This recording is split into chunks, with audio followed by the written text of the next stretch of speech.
La Française, changer de point de vue pour changer les choses, vous présente, et plus encore.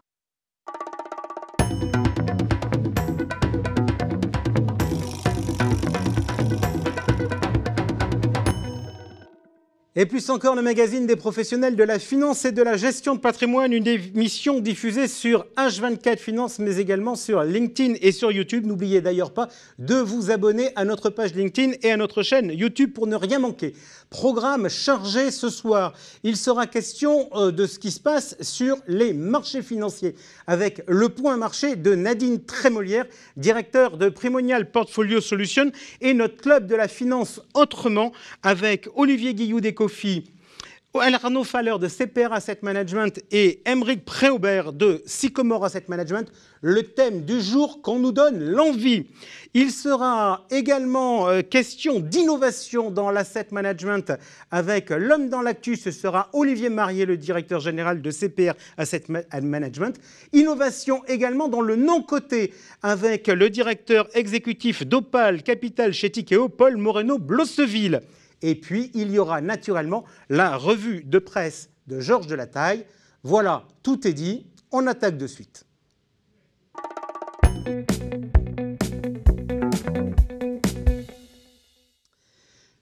On attaque de suite avec le point marché et Nadine Trémolière. Nadine, bonjour. Bonjour Jean-François. Alors, on va tout de suite commencer par regarder les chiffres de l'évolution des taux d'intérêt. On les regarde tout de suite en images avec une évolution sur le mois de septembre qui est absolument impressionnante avec près de 75 points d'écart sur le mois de hausse des taux. Nadine, j'ai une question toute simple à vous poser. Est-ce que nous assistons à un krach obligataire? Oui, très clairement. Je veux dire, on a essayé d'illustrer depuis environ 40 ans les différentes séquences de hausse des taux et on s'aperçoit que celle-ci, elle est relativement proche de celle qu'on avait connue fin 87, qu'on avait connue en 94, un tout petit peu moins qu'en 98. Mais donc, alors, on va voir le graphique. Il est assez intéressant parce qu'on voit effectivement qu'en termes d'ampleur, on est proche de ce que l'on avait connu effectivement, notamment dans les années 93-94. Sauf que notre point de départ, ce n'était pas tout à fait le même. Quand on part de zéro, ça fait plus mal. Exactement. On est passé de 0,25 à 3,25 ou 3,75, alors que dans ces années-là, on était plutôt autour de 5,5-6. Et donc, effectivement, en termes de sensibilité, et on le voit d'ailleurs quand on regarde réellement la rémunération ou la performance des actifs obligataires depuis le début de l'année, je crois que c'est des chiffres qui sont historiquement bas, puisqu'on est autour de moins 13, moins 14 sur les indices Global Aggregate, ce qui est relativement historique. En fait, là, on a quand même un mouvement sur les taux longs, ça date pas d'hier. Là, ça s'emballe un peu. Mais les taux américains, ça fait quand même déjà un certain temps qu'ils montent. Oui, on a un mouvement à la limite. Par rapport au passé, la hausse des taux sur la partie long terme est relativement, on va dire, longue, puisqu'elle s'étale entre fin 2020 et aujourd'hui, donc presque 2 ans. Ce qui est exceptionnel, c'est le resserrement monétaire de la Fed. La Fed a monté de pratiquement 300 BP entre décembre 2021 et donc septembre 2022, et sachant qu'il y a plus à venir. Donc c'est peut-être la brusquerie de la montée des taux sur la Fed qui est exceptionnelle. Juste Nadine, comment on peut expliquer? On avait le sentiment que si la Fed durcissait le ton, elle avait un peu perdu en crédibilité, que si elle durcissait le ton, ça allait entraîner un écrasement des taux longs et un aplatissement de la courbe. Or, les taux longs, ils montent avec les taux courts. Pourquoi? Mais parce qu'on s'aperçoit que déjà, le mouvement il n'est pas fini. On va avoir encore plus de remontée des taux. Et on sent que la machine, elle est en train de continuer à marcher. La machine américaine, l'économie américaine est en train toujours de marcher. Et donc, on n'est pas arrivé au point haut des taux courts américains. Lorsqu'on verra effectivement qu'on est à peu près atteint cette espèce de palier dont on pensait, rappelez-vous, 6 mois auparavant, on pensait qu'il serait autour de 3,25, 3,5, on y est. Et là, on a l'impression qu'ils peuvent faire 100 BP, peut-être même 200 BP de hausse des taux. Et donc, c'est ça qui continue à mettre la pression sur les taux longs. La BCE suit finalement maintenant la Fed, ouvertement.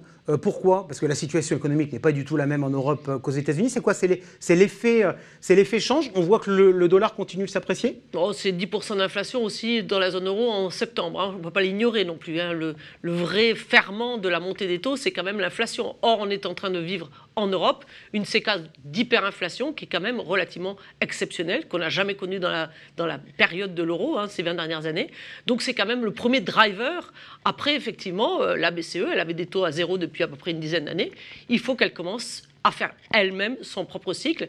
C'est sûr que ça va permettre aussi peut-être un petit peu de soutenir l'euro. Alors, grosse difficulté sur les taux. En toute logique, on regarde tout de suite les graphiques sur la partie action et on constate que, grosso modo, on perd quasiment des pertes à deux chiffres sur tous les marchés. C'est une baisse normale vu la situation sur les taux ou est-ce que finalement on commence à approcher une certaine capitulation sur les marchés actions aussi ? C'est difficile à dire, capitulation peut-être pas, mais disons que c'est la plus forte baisse mensuelle depuis 2009. Donc on recommence, pareil, toucher des niveaux qu'on n'avait pas touchés depuis très très longtemps. Rappelez-vous, en 2022, j'ai regardé un petit peu les statistiques, on a un mois positif, le mois de juillet, un mois à peu près neutre, et 7 mois qui sont franchement négatifs, mais celui-là est le pire. Donc on sent qu'effectivement le marché est en train de prendre conscience que malgré tout, la partie économique n'est pas résolue, c'est-à-dire que la remontée des taux n'est pas finie, et que, est-ce que c'est une capitulation, mais tout au moins c'est une grosse crise. Oui. Sur l'Europe, on a vu qu'il y avait un écart assez important entre les larges et les small caps. Est-ce que ça révèle un problème de liquidité dans le marché ? Oui, sûrement. Oui, c'est très clairement, on sent que les small caps réagissent toujours un petit peu plus après on va dire les large caps, et elles ont tendance en généralement à baisser plus fortement que les large caps. Donc, je ne suis pas étonné. Allez, comme tous les mois, on regarde maintenant notre portefeuille équilibré. Bon, sans surprise, il baisse. Je voudrais juste qu'on s'arrête sur notre principale position, c'est-à-dire le fonds euro. La dernière fois qu'on s'était vu, vous nous aviez dit on va faire un arbitrage des actions européennes cotées vers des actions européennes non cotées. Et en fait, notre principale position, le fonds euro, j'ai presque tendance à dire que c'est du taux non coté, non valorisé. Et en fait, vous avez fait ce choix depuis le début. Pourquoi ? Parce que déjà, ça nous apporte dans cet environnement incertain quelque chose d'extraordinaire, une garantie du capital. Quel est l'élément qui peut vous donner ça actuellement ? Quelle est la classe d'actifs qui peut vous donner ça ? Rien. Donc on sait que le fonds euro va être touché par le fait qu'en taux réel négatif, les fameux taux réels négatifs, on ne va pas avoir une rémunération à la hauteur de ce qu'on va perdre sur la partie inflationniste. Mais fondamentalement, cette garantie du capital, pour moi, elle vaut cher dans cet environnement très troublé. Donc j'ai tendance à considérer que actuellement, surtout actuellement, j'ai envie de garder du taux en euro. Il nous permettra peut-être d'avoir cette liquidité qui permettra peut-être dans le futur de re-rentrer dans les marchés. Donc c'est l'instrument idéal et que tout un doit avoir dans son portefeuille équilibré. Ok, dans la partie action, qui pèse 20% du total, il y a un peu d'Asie et de Chine. Vous allez être particulièrement attentive à ce qui va se passer dans le mois qui vient avec le congrès en Chine ? Oui, tout à fait. Je pense que il y a une vraie capitulation. Sur les actions chinoises, je pense qu'on a vraiment vu une capitulation avec les étrangers qui sont massivement sortis de ce marché-là. Et c'est ça qui entraîne la baisse qui est la plus forte des marchés. Donc on a eu tort, entre guillemets, en tant qu'allocataire, de se mettre sur la Chine, peut-être un petit peu trop tôt. Mais fondamentalement, on va avoir deux scénarios. Soit le scénario positif vers les marchés, c'est-à-dire que la politique de Covid-0, sans être abandonnée, est un petit peu, on va dire, améliorée. Et puis, on a un nouveau Premier ministre qui soit peut-être un peu plus favorable au business. Ça, c'est le scénario favorable. Le scénario défavorable, c'est effectivement maintien de cette politique de Covid-0. Et puis, on va vous annoncer, si on vous annonce une prospérité partagée, je crois que là, on aura des soucis. Et peut-être qu'il faudra sortir de la Chine pendant pour encore quelques mois. Allez, on verra ça le mois prochain dans notre suivi, dans ce point marché mensuel, avec, on l'espère quand même, de meilleures nouvelles que ce mois-ci. Tout de suite, la revue de presse de Georges Lataille. La Française. Changer de point de vue pour changer les choses vous présente la revue de presse.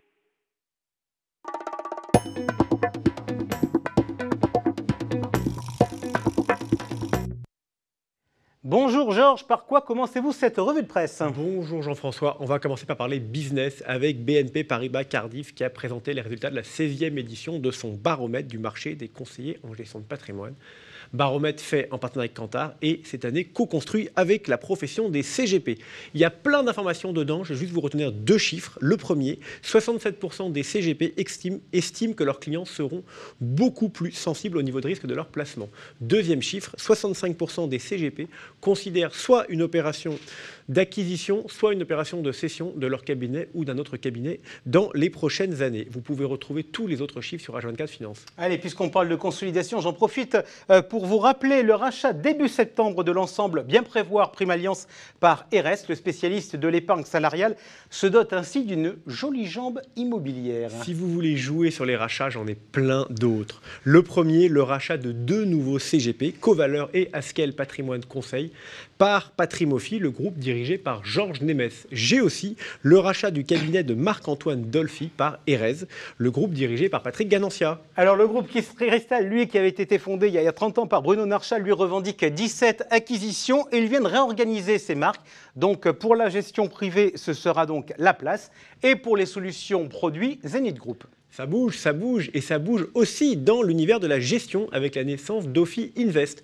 Ophi Invest, c'est le regroupement des activités de Aviva Investor France, Aviva Investor Real Estate France, AMA REM et du groupe Ophi. Un très beau bébé qui fait tout simplement 195 milliards d'euros sous gestion, le 5e français. Et du coup, du côté du Crédit Mutuel, on a dû revoir ses communiqués de presse. Pourquoi ? Parce que l'Alliance fédérale envisage de fusionner toutes ses filiales d'asset management, dont la française, sous une marque commune, multiboutique. Et ce serait du coup le 6e acteur de la place. Oui, et j'ai une explication potentielle pour vous. 2022 a été une année très compliquée pour l'industrie des fonds, une année de décollecte. Les encours internationaux des fonds d'investissement ouverts, donc y compris les fonds de fonds, ont baissé de 5,5%, c'est-à-dire 3 685 milliards d'euros de moins au second trimestre 2022. Selon les statistiques publiées par l'Association européenne de la gestion d'actifs, les FAMA, les fonds ouverts dans le monde ont perdu 8% de leur encours depuis le début de l'année. En France, le marché a enregistré des rachats nets de 9,4 milliards d'euros entre avril et juin. Finalement, le seul marché qui fonctionne, c'est celui des fonds chinois, qui surnagent en attirant plus de 120 milliards d'euros de nouveaux capitaux, dont près de 76 rien que pour les fonds monétaires. Allez, puisqu'il est question de gestion collective, je voudrais adresser un petit clin d'œil à mes camarades de Mieux Vivre Votre Argent et tout particulièrement à Audrey Spi qui a désormais la lourde charge de faire les corbeilles. Alors le classement qui importe le plus les CGP, c'est la Corbeille d'Or, société de gestion sur un an. Premier, Lazare Frères Gestion, largement devant State Street et Gay-Lussac Gestion. Et sur le long terme, Mirova conserve son trophée. D'autres infos pratiques, Georges, de votre côté ? Oui, vous parlez de long terme. On va continuer sur le long terme avec sans hésiter la réforme des retraites, le sujet chaud du moment. On en parle tous les jours dans la presse. Et cette réforme booste le PER chez les jeunes. D'après un sondage d'Alta Profit, 59% des moins de 35 ans ont l'intention de souscrire un plan d'épargne retraite. Je me sens presque concerné et j'ai souscrit.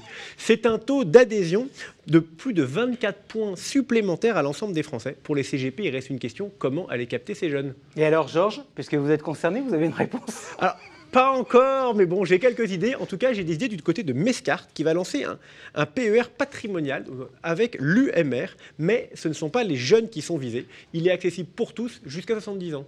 Allez, justement, il y a peu, c'était patrimonien avec beaucoup de lancements de produits, Georges. Oui, un patrimonia très riche, très dense, avec beaucoup de monde, beaucoup d'annonces.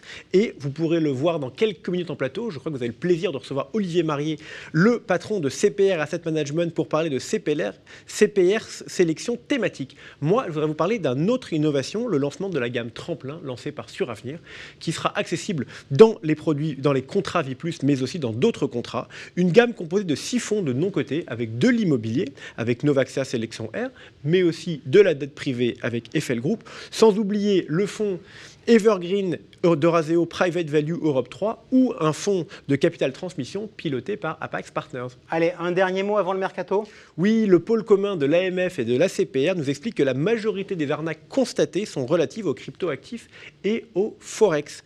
Mais il constate aussi un très fort accroissement des usurpations d'identité. Ces usurpations touchent tout le monde, de la grande banque au CGP. Soyez donc super vigilants, entre autres, aux emails et aux SMS bidons. Allez, on termine avec le mercato. Un mercato avec l'arrivée de Sébastien Barbe comme directeur général chez Montpensier, la société de gestion dirigée par Guillaume Dard. Avec le jeu des chaises musicales, la nomination de Thomas Guyot, qui est l'actuel président de Suravenir, comme directeur du pôle des produits de Crédit Mutuel Arkea. Enfin, vous connaissez la règle, vous souhaitez nous pousser une information, vous souhaitez nous partager quelque chose, n'hésitez pas à nous écrire rédaction@etplusencore.com. Merci beaucoup Georges, tout de suite vous l'avez annoncé, j'accueille Olivier Marié, le patron de CPR Asset Management.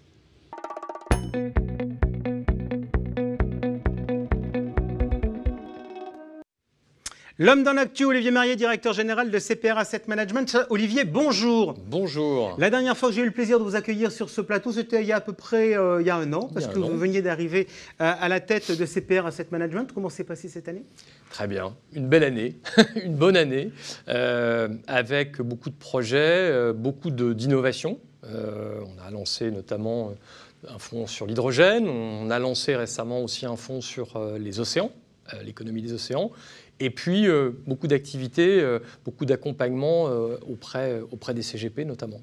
Ok, alors beaucoup d'innovations. Il y en avait une qui a été annoncée la semaine dernière à Patrimonia. C'est ce partenariat avec Cantalis. Pourquoi cette offre avec Cantalis? Alors pourquoi? Parce que, en fait, ça vient des CGP. C'est-à-dire qu'en début d'année, moi j'ai rencontré un certain nombre de CGP, on a fait des roadshows. Et les CGP nous ont dit, écoutez, nous, on est de plus en plus exposés aux thématiques. La poche action devient la poche thématique et on a plusieurs sujets. Le premier sujet, c'est d'allouer l'épargne sur les différentes thématiques. Ça, c'est pas évident. En évitant d'avoir trop de corrélations, par exemple, d'être à fond sur la tech ou à fond sur des valeurs grosses. Deuxième point aussi, identifier les nouvelles thématiques, c'est-à-dire être sûr que quand on parle d'une nouvelle thématique, c'est une thématique de long terme. Et c'est pas une mode? Et c'est pas une mode, absolument. Et puis troisième point, sélectionner, identifier les bons fonds et les bons gérants sur chacune des thématiques. Et là encore, vous le savez, les CGP, ils aiment l'architecture ouverte, ils aiment trouver les bons gérants. Là aussi, comment identifier ces bons gérants et les sélectionner? Alors parfait, qui dit partenariat dit deux partenaires. Cantalis, ils font quoi? Alors Cantalis, ils ont un vrai savoir-faire reconnu sur l'analyse des fonds, la sélection aussi des fonds. Donc Cantalis a un rôle sur la sélection des fonds, des gérants, par thématique, avec un outil quant, comme on les connaît, où ils vont analyser la performance, la volatilité, tous les indicateurs pour trouver les bons. En pratique, on parle d'un univers de combien? Il doit y avoir 150 000 fonds dans la base de Cantalis. Oui, alors il y a plus de 600 sur les thématiques, il y a plus de 600 fonds equity. Donc c'est un fonds, évidemment, on est sur de l'equity, on est sur des actions. Donc plus de 600 fonds sur le sujet. Ok, donc 600 fonds, là-dedans, ils vont faire leur marché. Que fait CPR? Alors, CPR va faire l'allocation thématique. Donc, en fonction des différentes thématiques, on va faire une allocation stratégique, évidemment, et puis ensuite, une allocation tactique. Et puis, dernier point, j'en parlais, on va aussi, sur les différentes, entre guillemets, nouvelles thématiques, prendre des positions ou pas, c'est-à-dire définir si c'est une vraie thématique et l'intégrer dans notre portefeuille. On est bien d'accord? D'après ce que vous m'avez dit, c'est de l'architecture ouverte. On n'est pas là pour placer des thématiques CPR? Non, de toute façon, on a une règle très claire, c'est pas plus de 30%, une société de gestion ne peut pas représenter plus de 30% du portefeuille. Et Cantalis va appliquer ses grilles, ses méthodes pour sélectionner les meilleurs fonds. Et parfois, d'ailleurs, important, des fonds auxquels on n'a pas accès, c'est-à-dire des fonds qui ne sont pas référencés dans des contrats d'assurance vie, qu'on va pouvoir aller chercher et intégrer dans ce fonds de fonds. Ça aussi, c'est un point très important. Ok, donc ça va me permettre effectivement d'avoir le référencement de ce fonds dans des contrats d'assurance vie et d'accéder du coup indirectement à des fonds que j'aurais pas pu y mettre. Exactement. L'objectif, c'est quoi? C'est de faire, vous nous avez dit que c'est un fonds action, c'est de battre les actions internationales? Alors clairement oui, c'est un fonds. L'objectif, c'est grâce à cette allocation, grâce au savoir-faire de Cantalis, c'est d'aller surperformer les actions internationales et puis aussi de maîtriser la volatilité grâce à notre allocation stratégique et tactique. Dites-moi, comment je l'utilise dans l'allocation d'actifs de mon client? C'est du corps ou c'est du satellite? C'est du corps parce que d'ailleurs, on l'a vu, de plus en plus, la poche action thématique, ça devient la poche action. Et donc là, c'est du corps, c'est la poche action, puisqu'en plus, évidemment, sur l'allocation, on va regarder et travailler, ça c'est très important, s'il y a des corrélations d'un point de vue géographique, d'un point de vue type de gestion, d'un point de vue secteur, et on va corriger ça pour ne pas avoir de biais trop forts. J'en parlais tout à l'heure, c'est ce qu'on a vu sur les dernières années, notamment les 18 derniers mois, où les poches thématiques étaient très orientées tech US est grosse. Donc ça, nous, dans notre allocation, c'est quelque chose qu'on va travailler. Ok, fonds action international centré sur les thématiques. Juste, pourquoi avoir fait un fonds action plutôt qu'un fonds diversifié? Parce qu'aujourd'hui, les marchés sont un peu durs, on va dire, sur les actions. Alors moi, d'abord, je préfère le lancer aujourd'hui qu'il y a 1 an et demi. Donc ça, c'est un premier point. Deuxième point, c'est intéressant parce on a aussi la demande. La première demande, elle était sur les actions par les CGP, mais on a aussi la demande qui est en train de nous arriver en disant mais si vous savez faire ça sur les actions, pourquoi ne pas le faire aussi sur les fonds diversifiés? Olivier, il y a un truc qui est rigolo dans notre échange, c'est que depuis le début, je dis fonds produits et vous me répondez solution. Oui, c'est vrai, parce que c'est vraiment une solution par rapport à un besoin, une problématique que nous ont exprimé nos partenaires, c'est ce sujet d'allocation, ce sujet de sélection des gérants thématiques, et puis ce sujet aussi de comment je vais bâtir ça pour mes clients et comment ça va m'aider à bâtir cette poche equity.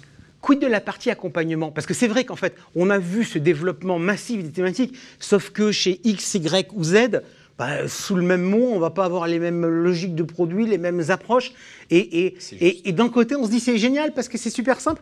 Puis d'un autre côté, quand on creuse un peu, on se dit mais ça devient ultra compliqué. Alors, nous, ce qu'on a décidé avec Cantalis, c'est qu'on allait beaucoup travailler sur ce sujet où on va faire de la pédagogie d'abord sur les thématiques, sur ces tendances de fond. On a un économiste, un stratégiste qui est dédié à ça, qui s'appelle Bastien Dru, dont certains ont entendu parler ou vu. Nombre de personnes. Voilà, qu'on connaît, qui est un garçon brillant, et qui va alimenter ce sujet en expliquant pourquoi cette thématique, aujourd'hui, c'est un vrai long shot, c'est une vraie tendance de fond, qu'est-ce qu'il y a derrière, pourquoi on y croit, pourquoi aussi elle est investissable, parce que c'est un autre sujet, parce qu'on peut avoir une grande tendance, mais si ce n'est pas investissable, etc., etc. Donc il va y avoir toute une pédagogie autour des thématiques, du pourquoi, et puis de cette capacité à ce que les conseillers, à ce que nos partenaires s'approprient ces thématiques en ayant tous les éléments. Et puis de l'autre côté, Cantalis a développé, et va continuer à développer, toute une pédagogie aussi autour de comment marche le modèle, comment fonctionne le modèle et pourquoi on a choisi tel fonds, pourquoi on a choisi tel autre, qu'est-ce qu'il y a derrière aussi le nom de ce fonds, parce que derrière le nom d'un fonds ou la thématique qu'il représente, il peut y avoir des réalités différentes. Et donc tout ça, ça va être aussi très important. Vous êtes patron d'une grande société de gestion qui a naturellement différents marchés, les instituts, l'international, etc. Comment on arrive aujourd'hui à se distinguer sur le marché des CGP ? Moi, je pense qu'il faut d'abord être proche des CGP, il faut les écouter. Nous, on a renforcé nos liens avec un certain nombre de conseillers et on leur parle comme tout le monde, mais on a vraiment des liens très forts avec, je le disais tout à l'heure, des offres qu'on a développées uniquement pour les CGP. Et le fonds CPR Cantalis Sélection Thématique, il n'est que pour les CGP. Je pense que l'accompagnement et le fait d'avoir des équipes qui vont vraiment apporter du service, qui vont vraiment être présents auprès des CGP, je pense que c'est un autre point. Et puis il y a un sujet, c'est la durée. Il faut être là, il faut être présent et pas faire de stop and go. On était tous la semaine dernière à Patrimonia. Les équipes ont vu les CGP. Oui. Sur quel fonds ont-ils eu le plus de questions ? C'est simple. Hydrogène, hydrogène, hydrogène. On a eu un nombre, enfin tous les conseillers quasiment qui sont venus nous voir sur le site nous parlaient d'hydrogène, du fonds hydrogène. Qu'est-ce qu'il y a derrière ce fonds ? Pourquoi un tel succès ? On a collecté 800 millions sur ce fonds. Pourquoi aussi une telle perf ? Pourquoi une volatilité maîtrisée ? Quels sont les investissements ? Quelles sont les valeurs qu'il y a derrière ce fonds ? Donc on a eu énormément de questions sur l'hydrogène. Et puis aussi on a eu des questions sur notre gamme croissance qui fait de très belles perfs cette année, qui résiste très bien dans un marché compliqué. Et donc on a eu un certain nombre de CGP qui sont venus nous reparler de la gamme croissance. Merci beaucoup Olivier Marié d'être venu nous voir pour nous parler donc du lancement de ce nouveau fonds CPR Cantalis Sélection Thématique. Puis on se retrouve tout de suite sur le Club de la Finance Autrement où j'aurai le plaisir d'accueillir votre directeur général en charge des investissements. Tout de suite, le débat.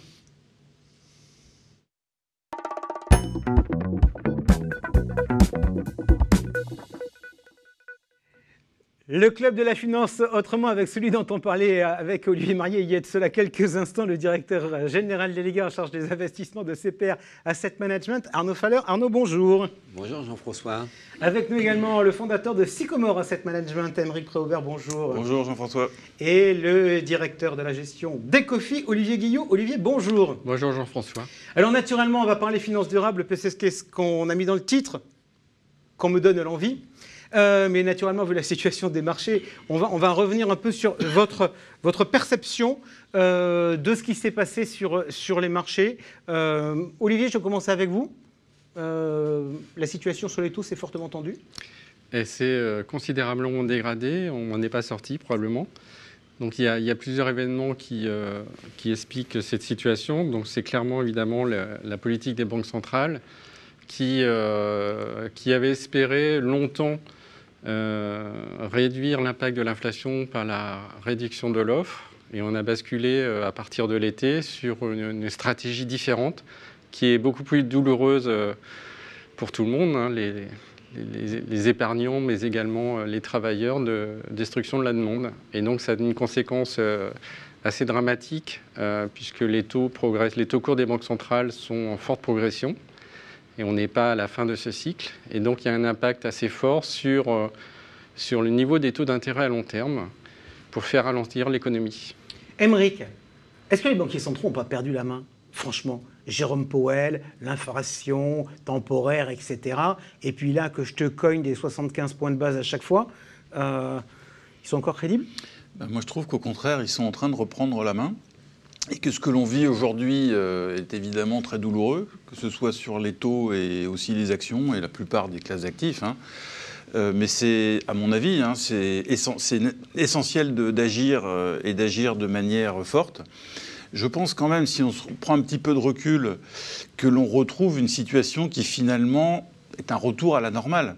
Ce qu'on vivait depuis maintenant plusieurs années avec des taux négatifs, alors je sais que certains expliquaient que c'était normal, qu'on pouvait justifier tout et n'importe quoi. Je pense qu'il faut avoir un petit peu de bon sens et que cette situation de taux négatif était complètement hors norme et aberrante. Et aujourd'hui, on retrouve la normalité. Les taux négatifs, on parle desquels? Des nominaux ou des réels? Les deux. Les deux, les réels étaient négatifs. Alors ils sont et les taux courts qui sont restés jusqu'à une époque tout à fait récente en Europe, négatifs. Alors cet ajustement sur les taux, Olivier vient d'en parler. Il y a évidemment un impact qui est massif sur les marchés d'actions, parce que le paradigme de se dire finalement les taux sont tellement bas qu'on peut presque justifier des niveaux de valorisation, je ne vais pas dire infinis, mais des PER extrêmement élevés. Là, la fête est finie. Et je dirais qu'aujourd'hui, la bonne nouvelle, parce qu'il faut quand même regarder les choses de manière assez rationnelle, c'est qu'il y a toute une partie de la cote, je parle des actions, qui est aujourd'hui revenue à des niveaux vraiment intéressants. Juste là-dessus, j'entends ce que vous dites, Aymeric. Moi, j'ai quand même un truc qui me surprend, c'est que, pour être honnête, j'ai tendance presque à penser que les marchés actions n'ont pas beaucoup baissé par rapport au mouvement qu'on a eu sur les taux. Et surtout, j'entends des messages qui sont assez contradictoires. J'entends un message macroéconomique qui n'est pas bon, la récession, etc. Puis j'entends un message microéconomique qui dit « Ah ben les entreprises se portent bien ». Effectivement, j'ai l'impression qu'aujourd'hui, avant de rentrer durablement dans le marché action, il va falloir que les deux anticipations macro et micro convergent. Aujourd'hui, la macro, en gros, à chaque fois qu'il y a un ralentissement marqué, voire une récession, on anticipe des contractions de bénéfices au moins de 10%. En revanche, côté pour l'instant, les analystes, ils n'ont pas fait leur travail de révision. Ils attendent probablement la saison de résultats qui va venir.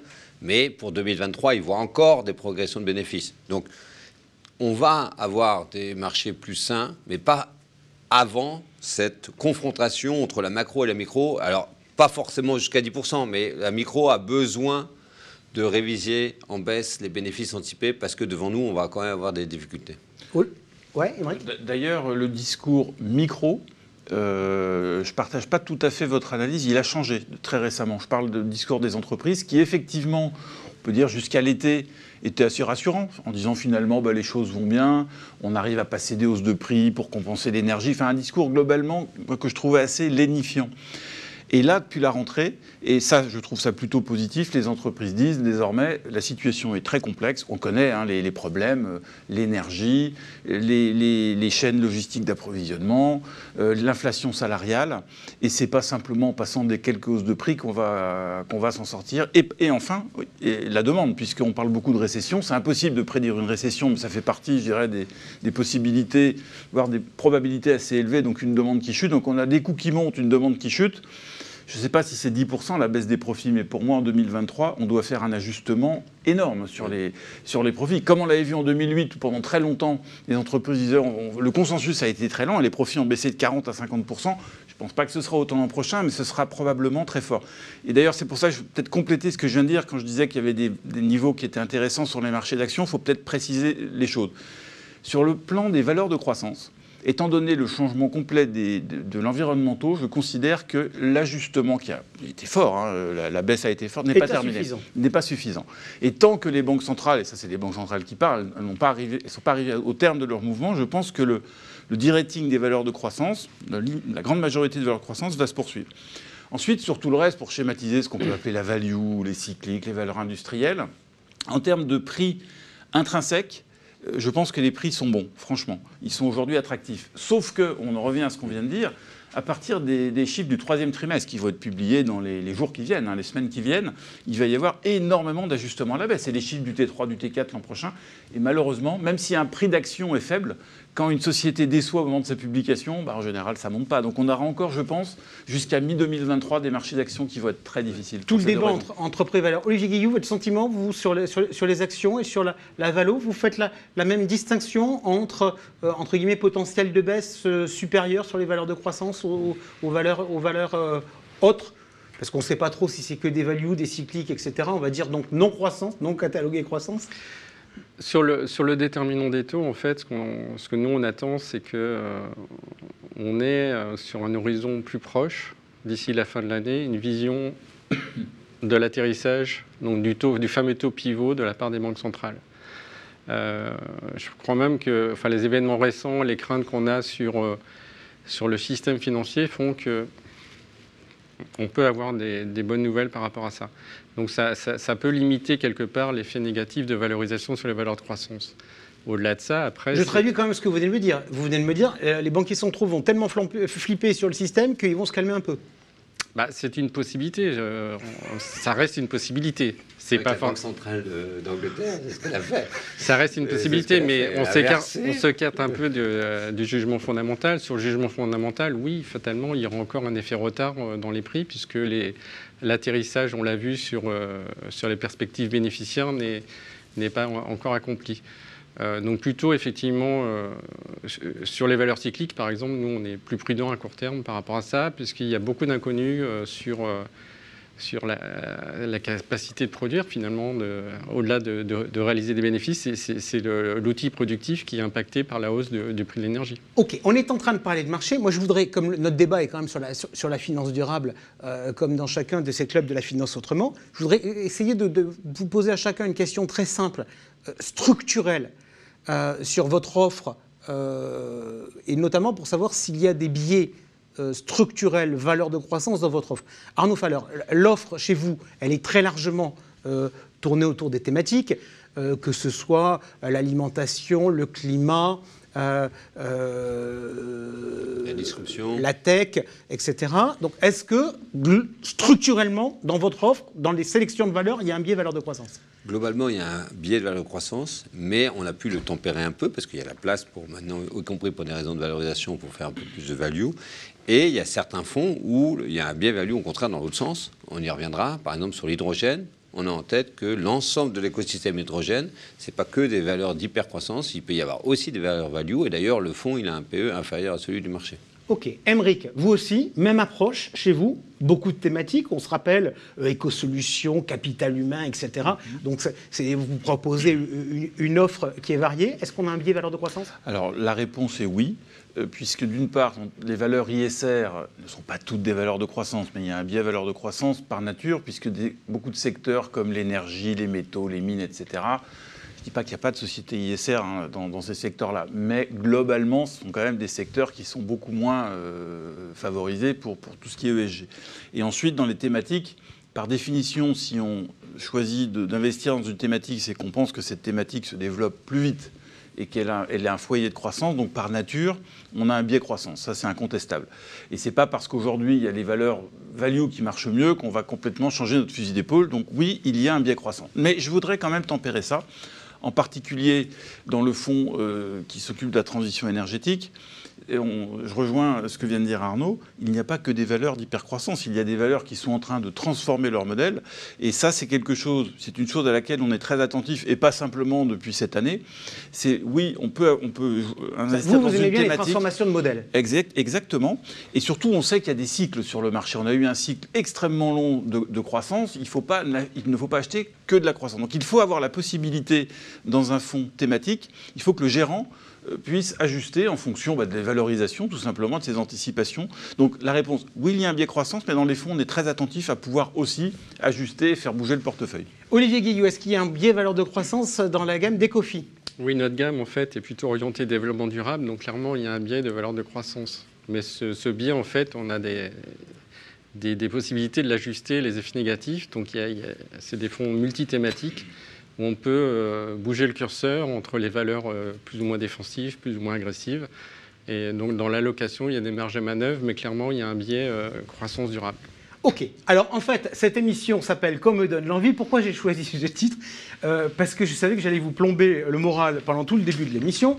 Donc là, on vient de se plomber le moral tranquillement en regardant l'évolution des marchés. Je voudrais qu'on continue, qu'on change un peu, mais ça nous permettra de finir en beauté. Nous, on est en Europe, on est en train de dire la finance durable, formidable, tout le monde est d'accord, etc. Et donc, je voudrais vous faire réagir à des gens qui ne sont pas d'accord. Parce que moi, j'ai vu certains États américains, la Floride, le Texas, qui ont commencé à dire gérant qui fait de l'ISR, etc., on ne veut plus en entendre parler. On dégage. Olivier Guillou, ça vous inspire quoi ? C'est un mouvement qu'on découvre. Alors, il est pour partie lié à des problématiques politiques, notamment aux États-Unis, mais globalement, la genèse de ce phénomène, on peut l'expliquer également par la dérive des prix énergétiques et toutes les conséquences que ça a sur la vie des gens. Ce qui est nouveau, en fait, c'est que les choses qui probablement étaient feutrées avant ne le sont pas. Elles deviennent publiques. Donc clairement, il y a certains États, notamment dans le cadre de la gestion de leurs fonds de pension, qui ont ciblé certains établissements bancaires. Et la réalité, c'est que ça marche, puisque certains établissements, notamment des banques américaines, sont très en retrait par rapport à des accords qu'ils avaient signés, notamment à Glasgow, pour limiter, un peu temporiser les... voilà, donc il y a quelque part, ça joue. Encore une fois, la question de savoir si c'est quelque chose qui est de court terme, compte tenu de la conjoncture, notamment sur la crise énergétique, la guerre en Ukraine, ou si c'est une posture de plus long terme.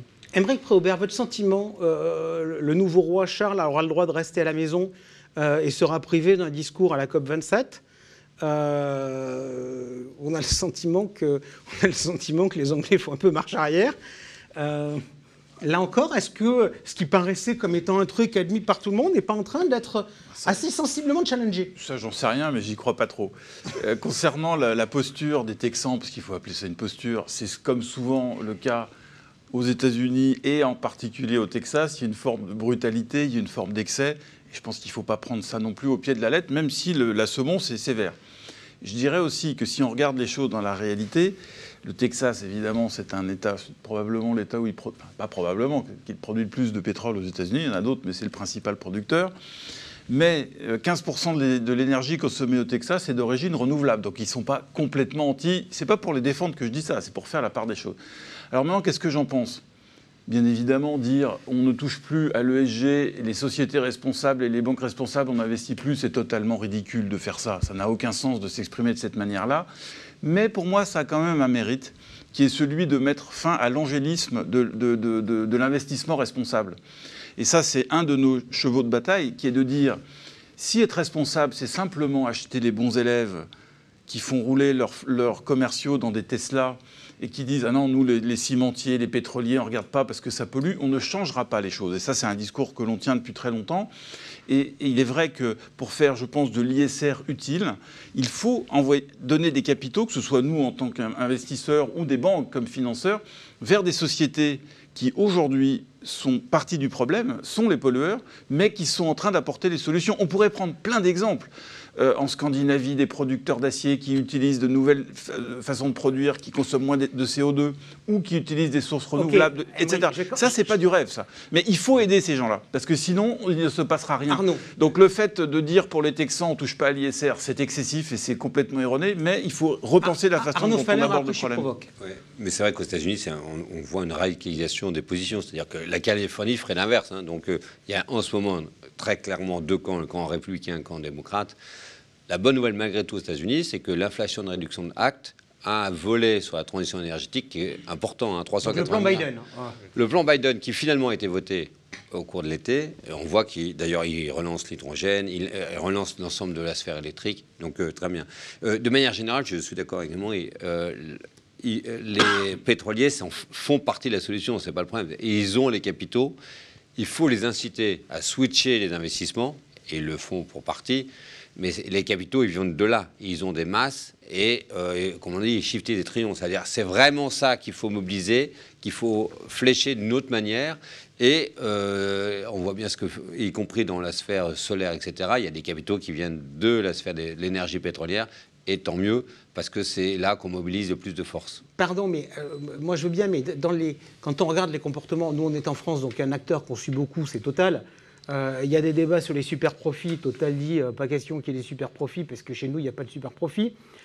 On va filer un dividende exceptionnel de 1 euro par titre d'ici la fin de l'année. Est-ce qu'on n'aurait pas pu mettre 1 euro de plus dans le solaire? Est-ce que ça n'aurait pas été plus cohérent dans la défense de dire les pétroliers doivent être aidés parce qu'ils sont une partie de la solution? Émeric. Non, moi je ne sais pas ce que sont que les super profits. Ça n'a franchement aucun sens. Cette idée de super profit, c'est une arme brandie par certains politiciens. Quand en 2020, le baril tombe à 25 $ et est même devenu pendant quelques heures négatif, ce qui est complètement stupide, et que tous les pétroliers sur ce trimestre-là perdent de l'argent, qu'est-ce qu'on va faire? On va les subventionner à ce moment-là? On parle de cycles très longs, donc les super profits non. Que Total donne 1 euro de dividende parce que, conjoncturellement, je ne sais pas, mais en tout cas, en ce moment, le baril est extrêmement élevé, les profits sont très élevés, ça ne me choque pas du tout. Hein.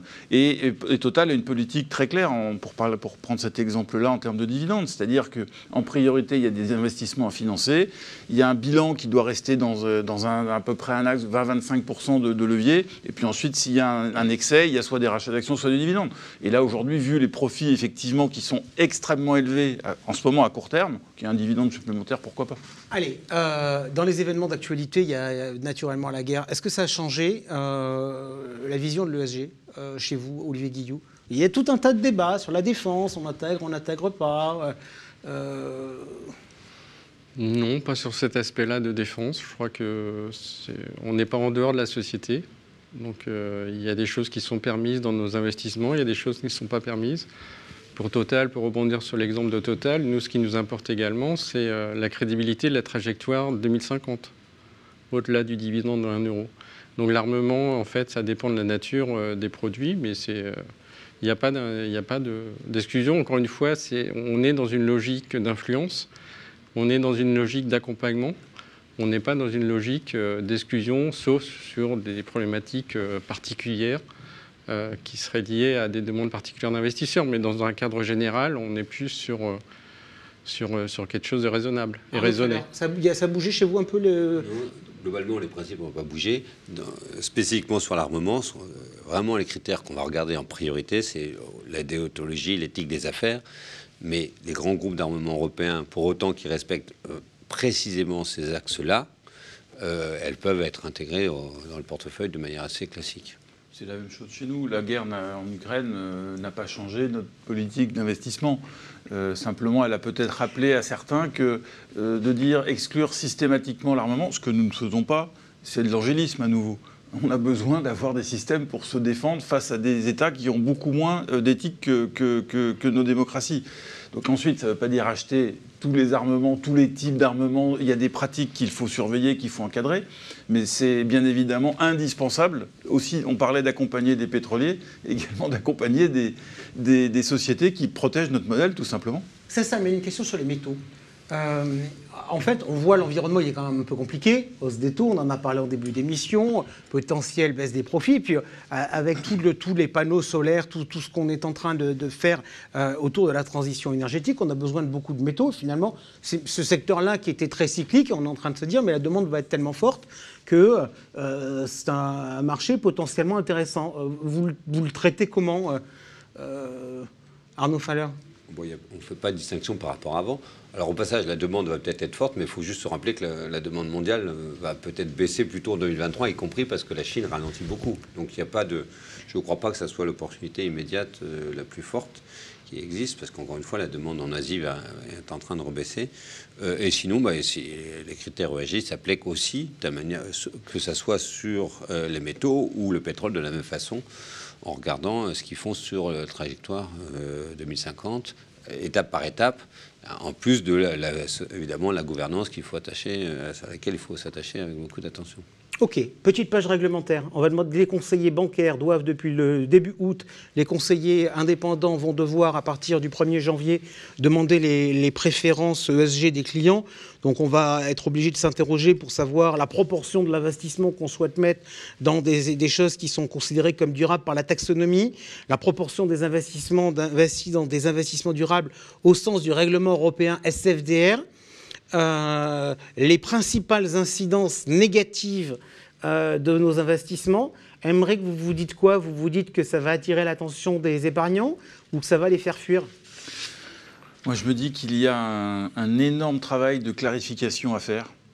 Parce que même nous, les professionnels, en tout cas je parle pour moi, on s'y perd un petit peu dans la multiplication des labels, des contraintes, de la taxonomie. Donc il y a vraiment, je pense, un travail d'explication à faire et de clarification. Nous avons participé au label ISR, on a été consulté, comme on est dans l'ISR, c'est pas quelque chose dont on parle depuis 2 ans, mais c'est depuis le début que c'est au cœur de notre démarche. Et il y a énormément de choses on avait énormément de remarques. En termes de lisibilité, par exemple, je parlais d'exclusion, on n'en fait pas spécifiquement, mais pour un particulier, pour qu'il comprenne un petit peu où il met son argent, lui expliquer ce qu'on peut acheter, ce qu'on ne peut pas acheter, déjà c'est un premier point. L'argument de la sélectivité me paraît aussi un petit peu spécieux. 20%, c'est pas suffisant. Il faudrait mieux, de manière proactive, expliquer ce qu'est un fonds à impact selon, et donc créer des catégories, parce que c'est trop fourre-tout sinon. Le capital humain, c'est une chose, l'environnement, c'est autre chose, l'impact positif social. Donc je pense, on n'a pas de réponse définitive, ce sont des sujets très complexes, mais je crois qu'il y a un besoin majeur de clarification sur ce plan-là. Olivier Guillaume. Oui, il y a eu le Forum de l'investissement responsable a fait une enquête annuelle et on voit toujours apparaître effectivement une forte demande pour l'investissement ISR et finalement peu d'élus. C'est-à-dire il y a une forte demande, mais les gens ne connaissent pas forcément les produits.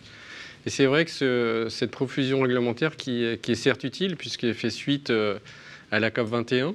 De ce côté-là, on peut se féliciter que l'Europe soit plutôt leader puisque c'est une question de leadership aussi. Donc ça, c'est des aspects positifs, mais on a les grands principes, mais on n'a pas les outils. On n'a pas la boîte à outils. Et la boîte à outils, en fait, ça prend un peu de temps à la construire. Donc tout à l'heure, vous avez cité un certain nombre de termes techniques qui sont associés à cette réglementation. Mais la bonne nouvelle, en fait, c'est que petit à petit, les entreprises vont devoir fournir, alors c'est une contrainte pour elles, mais encore une fois, elles vont devoir fournir des indicateurs.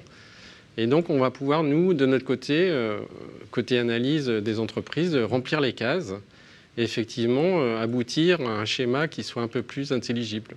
Est-ce qu'Arnaud, il n'y a pas un risque que les investisseurs imposent aux sociétés de gestion la prise en compte majeure des incidences négatives? Parce que tout le discours qui existe aujourd'hui, c'est de dire la transformation, etc.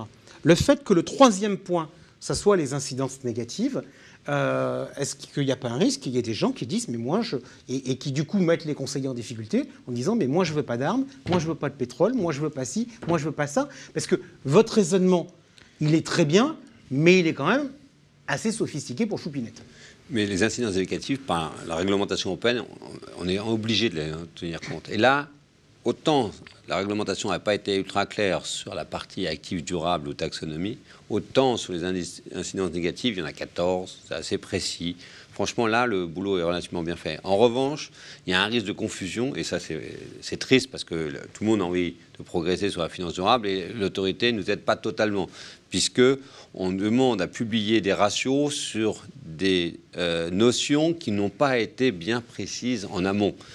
Et donc, c'est pour ça que sur la place, malheureusement, il va y avoir des interprétations différentes. Normal, la définition va arriver plus tard. Donc, c'est pour ça qu'à contrario, il nous semble que le label, ça sera un peu un guide, au moins un cap à donner, parce que lui, les définitions sont plus précises.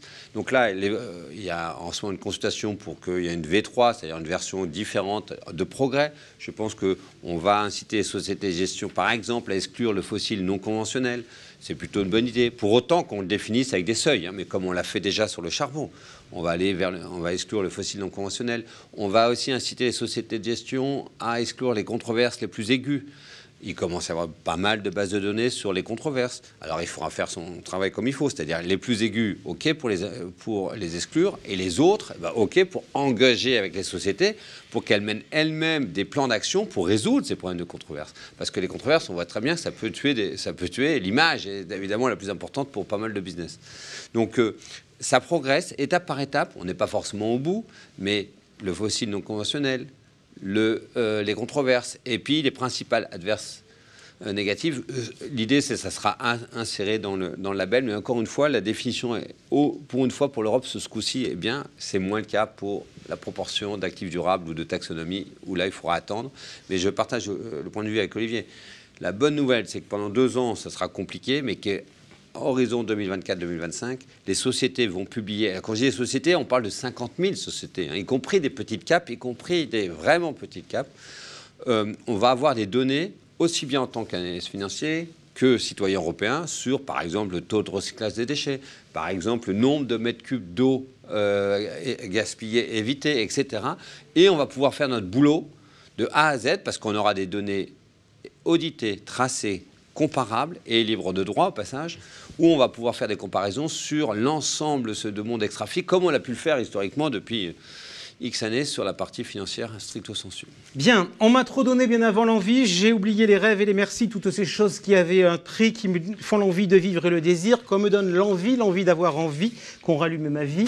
Le texte de ma fiche n'est pas de moi, mais de Jean-Jacques Goldman. Il était interprété par Johnny Hallyday. On vient de faire un point assez dur sur tout ce qui se passait, mais je l'espère aussi assez pédagogique. C'est notre dernière réunion du Club de la Finance Autrement de l'année. Et donc, j'avais envie qu'on termine par une note. On a fait de la pédagogie, mais par une note positive, en se disant, voilà, on n'a quasiment pas parlé de produit de l'année. Donc, on va conclure sur l'envie d'avoir envie. Je vais vous demander à chacun, déjà, puisque vous avez des gammes qui sont des gammes complètes autour de la finance durable, de me donner un produit sur lequel vous avez de l'envie. Arnaud, je commence avec vous, tiens. Donc, CPR Invest, hydrogène. OK. Aymeric. Sycomore Écosolutions, transition énergétique. Olivier. Ecofi, trajectoire durable. Allez, c'est parti. Non, je ne veux pas commencer avec vous parce que j'avais oublié tout à l'heure. J'ai commencé par Aymeric. Donc, Sycomore, Europe, Éco-Solutions, le pitch du produit. Le fonds investit sur un sujet qui est extrêmement vaste, qui est celui de la transition énergétique. Alors, pourquoi c'est intéressant aujourd'hui ? La première chose, c'est que, bien évidemment, on parle d'un cycle qui va durer sur des décennies. Parce que changer de modèle énergétique, on peut dire ce qu'on veut, on ne va pas passer au tout renouvelable en 5 ans, ni même en 10 ou 15 ans.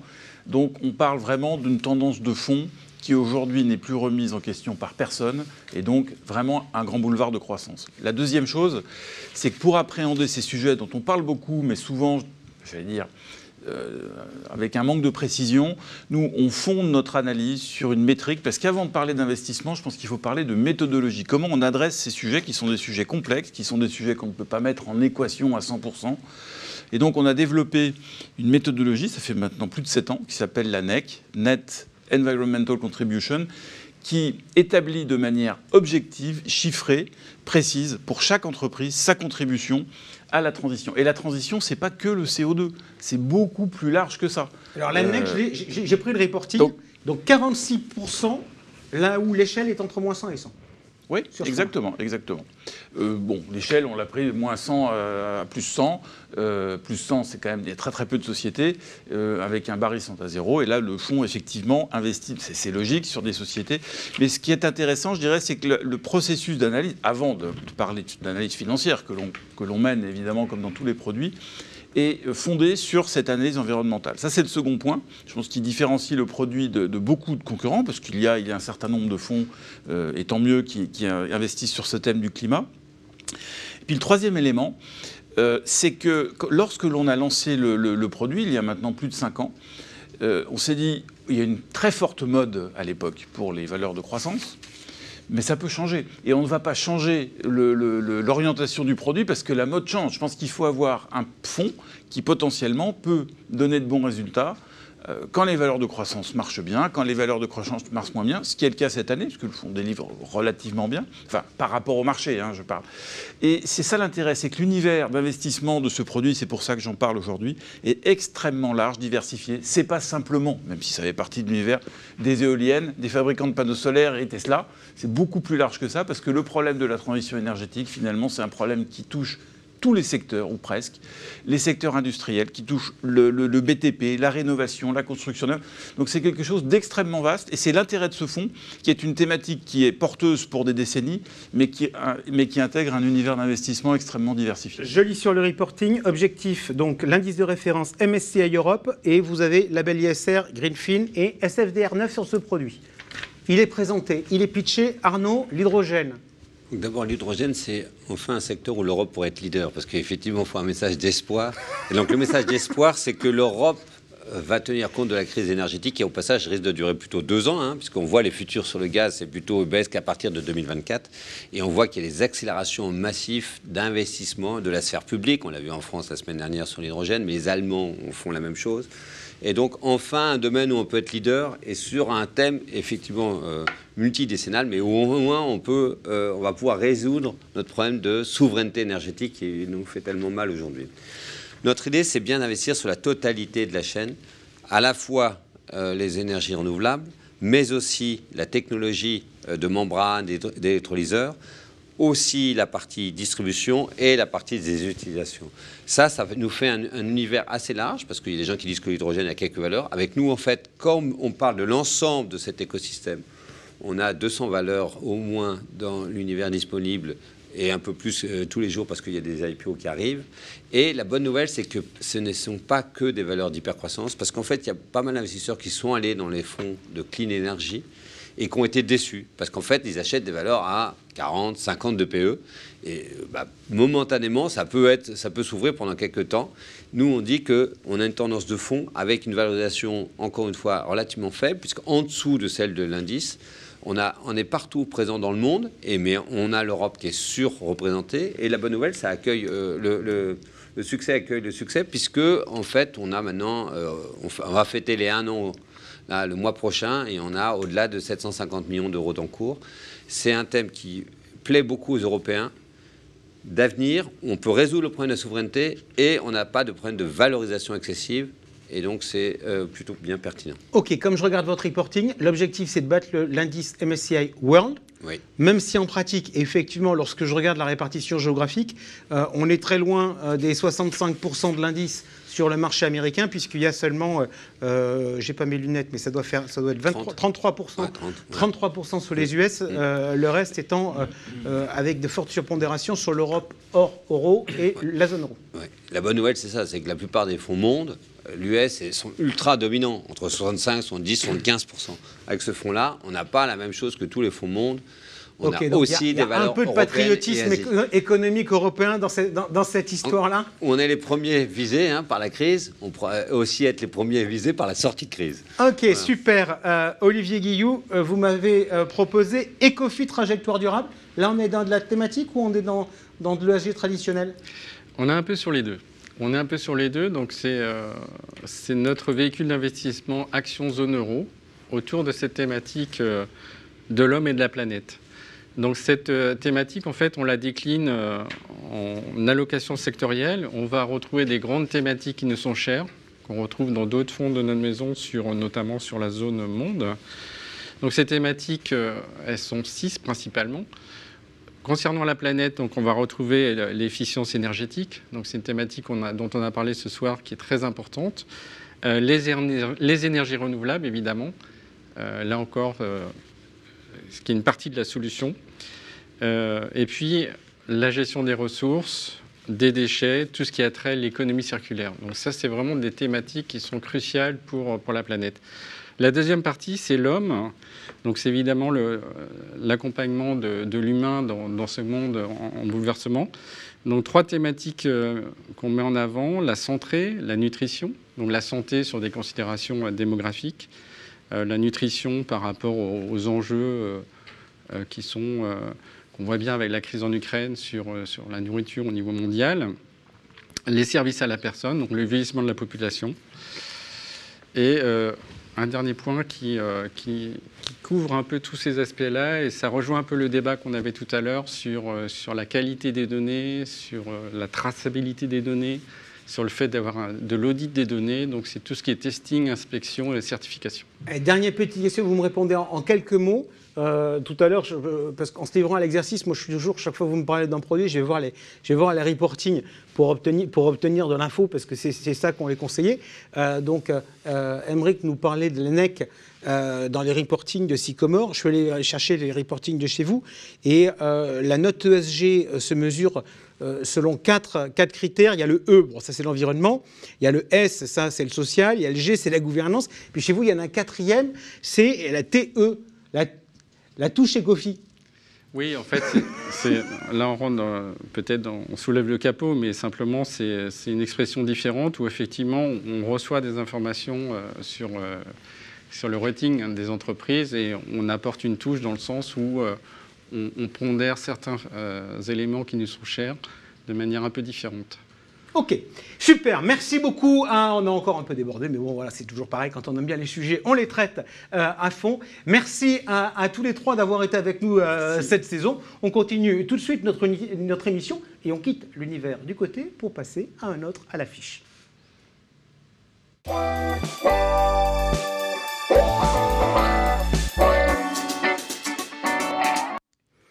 Allez, comme convenu, on passe maintenant dans l'univers du non-coté avec mon invité Paul Moreno-Blosseville, directeur exécutif d'Opale Capital. Paul, bonjour. Bonjour Jean-François. Alors, première question toute simple, Opale Capital, comme on dit chez moi, Kesako? Alors Opale Capital, c'est une nouvelle plateforme, c'est une plateforme 100% digitale qui facilite l'accès aux non-cotés pour les CGP et leurs clients. Alors c'est dans l'orbite de Tikeo. Alors Tikeo, c'est un nom, est-ce que vous pouvez me donner quelques chiffres? Alors Tikeo, donc c'est le groupe Tikeo Capital, et c'est un mastodonte du secteur, ça fait 36 milliards d'actifs. Ils sont actifs depuis 18 ans et ils ont été fondés par les 2 personnes clés que sont Antoine Flammarion et Mathieu Chabran. Alors, avant qu'on parle de la plateforme, je voudrais avoir votre sentiment sur les CGP et le non-coté. Est-ce que vous avez le sentiment que la demande va croissante ou que la demande est véritablement exponentielle? Alors, j'ai passé donc quelques jours à Patrimonial la semaine dernière, et mon sentiment, c'est qu'on répond à une véritable soif de la part des CGP de proposer ce type d'investissement à leurs clients. Et vraiment, toutes les discussions qu'on a eues avec eux se terminaient par un enthousiasme très marqué. Alors, on ne va pas se voiler la face. Il y a beaucoup d'actions actuellement et beaucoup d'initiatives sur ce sujet des plateformes sur le non-coté. Qu'est-ce qui vous différencie des autres? Alors, à chaque fois, en fait, vous verrez, la force du modèle d'Opale Capital, c'est le fait qu'on est adossé à un acteur, donc ce mastodonte dont je parlais, Tikeo Capital. Il y a 4 dimensions qui vont compter dans cette plateforme. La première, c'est l'accès, l'accès aux meilleures stratégies et la sélectivité qu'on peut avoir. La deuxième chose, c'est l'alignement des intérêts. C'est toujours important d'être en phase avec son client là-dessus. La troisième chose, c'est le choix qu'on peut avoir et vraiment le fait de laisser le choix au client sur les stratégies à laquelle il veut accéder. Et la quatrième chose, c'est la fluidité des processus. C'est l'idée qu'on peut répondre à toutes les situations. Et donc, dans ces 4 dimensions-là, en fait, on est très fort parce qu'on bénéficie du concentré d'expérience de Tikehau Capital et de ses 18 ans d'expérience dans le secteur. Alors, qui dit plateforme dit que vous n'allez pas me proposer qu'un seul produit, vous allez m'en proposer plusieurs. Pour l'instant, il y en a combien sur les étagères? Alors, pour l'instant, il y en a un sur l'étagère, un deuxième qui arrive dans les 15 prochains jours. Ces deux premiers, ils font quoi? Alors, ces 2 premiers fonds, c'est des fonds d'equity, de private equity, investis dans la tech et dans la santé. Et qui permettent donc d'être investis dans des sociétés en très forte croissance. Allez, je vous challenge. La tech, c'est le moment ou c'est pas le moment? Parce qu'on a l'impression que si on regarde la partie boursière, le secteur de la tech est en train de bien souffrir. Alors, il faut savoir qu'il y a tech et tech. Et que vraiment, nous, on se concentre sur la partie de la tech qui est en forte croissance et qui est très peu cyclique. Pourquoi elle est très peu cyclique? C'est que la numérisation, la digitalisation de l'économie a encore de très beaux jours devant elle. Et en fait, tous les acteurs qui vont favoriser en infrastructure cette croissance de la digitalisation de l'économie ont des très beaux jours devant eux. Donc on parle ici vraiment du cloud, on parle des développements IT, on parle de la cybersécurité, etc. Tout ce qui va favoriser cette digitalisation. OK, deux premières offres, donc du vrai private equity investi en fonds propres sur le secteur de la santé et de la tech. Qui gère? C'est Tikehau derrière?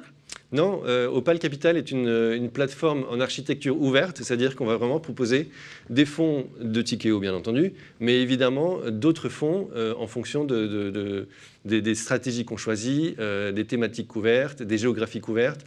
Vraiment, l'idée, c'est de pouvoir proposer au CGP une offre complète qui fait que quand ils sont avec leur client et que son client a des besoins spécifiques, on soit capable d'apporter la solution. OK. Chaque fois, donc, un gestionnaire sur chacun des fonds. Demain, vous pourriez être amené, par exemple, à proposer sur Opal Capital un fonds, par exemple, de dette privée? Oui, tout à fait. Encore une fois, un Tikehau Capital est présent dans plusieurs classes d'actifs, dette privée, private equity, infrastructure et immobilier. On va s'appuyer sur les forces de Tikehau et on va proposer des fonds sur chacune de ces thématiques. Ça sera toujours des fonds monogestionnaires ou pas? Non, pas toujours. On commence avec 2 fonds monogestionnaires, mais on est déjà en train de préparer plusieurs fonds qui seront multigestions, de façon à ce qu'on propose quelque chose qui soit adapté à la stratégie et aux besoins réglementaires. OK. En pratique, vous m'avez parlé de la capacité de Tikehau de vous permettre d'accéder au monde instit. C'est quel type de non-coté? C'est du non-coté, pardonnez-moi l'expression, mais vraiment à la mode institutionnelle, c'est-à-dire où on fait des appels de fonds réguliers, ou est-ce que finalement c'est du non-coté à la mode grand public, type FCPR, où on amène un ticket et après on revoit les choses à la fin? Alors, on ne fait pas de grand public, on reste sur des structures qui sont dites professionnelles, et à ce titre, en fait, on va pouvoir répliquer le fonctionnement institutionnel du fonds sous-jacent. Quand vous faites des fonds retail, vous êtes obligé de diluer la performance. On se refuse à faire ça, on garde une performance de type institutionnel. OK, vous m'avez parlé de l'alignement des intérêts, ça veut dire quoi? Ça veut dire que vous allez aussi Tikehau va aussi investir dans les mêmes fonds que moi? Oui, Opal Capital va investir dans chacun des fonds qu'ils vont proposer aux côtés des clients des CGP. OK, alors les clients, on va en parler. Le ticket d'entrée, la forme juridique. Donc j'imagine que ce n'est pas du FCPR, vu que vous m'avez expliqué qu'il allait y avoir des appels de fonds. Ça va se passer comment? Alors on a mis en place une structure française qui s'appelle la SLP et qui permet justement la souplesse pour répliquer le mode institutionnel. Et on va proposer des parts de cette SLP à des clients dits professionnels à partir de 50 000 € ou à des clients non professionnels à partir de 100 000 €. Allez, on va faire les choses de manière très pratique. Je suis allé me balader sur votre site. Donc j'ai cru comprendre que quand on arrivait, on demandait si on était professionnel et on devait s'inscrire. À partir du moment où je suis en contact avec vous, ça se passe comment? Et vous savez qu'auprès des CGP, il y a un sujet important, c'est les rémunérations. Quelles sont les différentes solutions qui existent? Alors, il y a deux questions dans votre question. Donc je vais répondre d'abord à la première qui est comment ça se passe. Tout le parcours est 100% digital. Donc on va vous demander vos informations en tant que CGP. Et une fois qu'on vous a enregistré comme distributeur, vous avez accès à la totalité de nos offres, nos opportunités d'investissement. D'accord, ça veut dire que donc, en pratique, j'aurai mon client devant moi, je pourrais saisir son bulletin de souscription et même aller jusqu'à la signature électronique? Exactement, exactement. En fait, toute la philosophie de notre plateforme, c'est de permettre au CGP de faire la totalité du parcours jusqu'à la création du bulletin de souscription, de façon à ce que son client n'ait que la signature électronique à apposer. Allez, je me rappelle, la deuxième partie de ma question, c'était la rémunération. La rémunération, en fait, tout simplement, on propose plusieurs types de parts. Des parts sans rétrocession ou avec rétrocession en fonction du besoin du CGP. Les CGP qui sont avec mandat de gestion, ils pourront accéder à la part sans rétrocession. Et les CGP qui fonctionnent avec des rétrocessions auront les parts adaptées. Et en allant sur votre site, il y avait une question, on me demandait si j'étais un particulier. Le particulier a aussi accès au site? Alors, nous, c'est très simple. Comme on fait partie du groupe Tikehau Capital, il y a un certain nombre d'investisseurs déjà existants à qui il était hors de question de couper l'accès. Mais c'est bien une plateforme B2B. De façon très pratique, cette plateforme B2B proposera au CGP soit d'avoir la main complète sur le fonds et donc de faire tout son devoir de conseil et la gestion de la souscription lui-même, ou bien de donner accès à son client sur un portail investisseur une fois la souscription faite. Ok. Merci beaucoup Paul Moreno-Blosseville d'être venu nous parler du lancement de cette nouvelle plateforme qui permet donc d'accéder pour les clients des CGP à du non-coté en mode institutionnel. Merci à vous d'avoir été avec nous pour cette émission. On se donne rendez-vous le mois prochain. Ciao.